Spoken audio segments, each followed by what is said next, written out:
Yesterday was the 4th of July, and more things than fireworks occurred last night as police officers swarmed the streets of Poland as another series of brutal murders have occurred. Last night, the bodies of local residents George and Kathy Whitaker were found dead in their home with one suspect in custody, their 20-year-old son Zachary Whitaker. Commenting on the scene is Police Chief Tyler Beatty, and also commenting on the scene is responding police officer Russell Beck.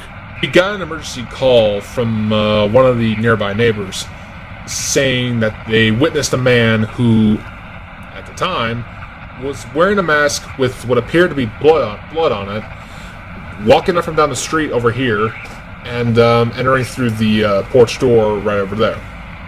I was the first one to arrive at the scene, and when I got there, I found the boy at the entrance to the living room, lying on the floor crying with the murder weapon nearby on the carpet floor.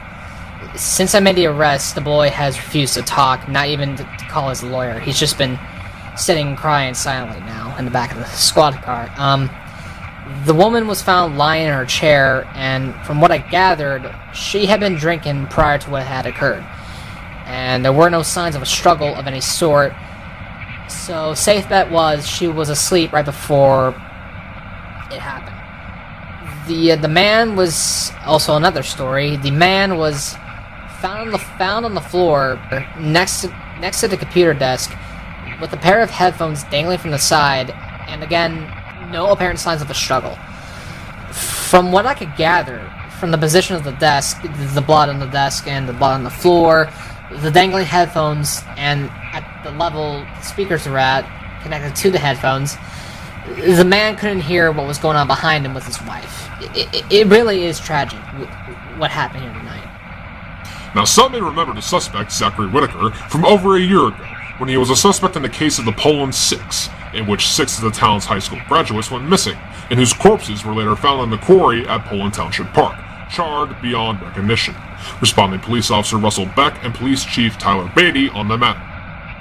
Personally, I don't think there is any connection to this case, or the one before it, simply because the last case was handled by the FBI, and after months of investigation, from what I remember at the time, there wasn't any evidence for the lead investigators to tie the boy with the deaths of those kids, of those 6 kids, but I could be wrong though. I mean, something may turn up from this case that may explain the previous one, but without a doubt, in terms of this case going on behind me here, the boy is the one who committed the crime here tonight, without a doubt. Without a doubt.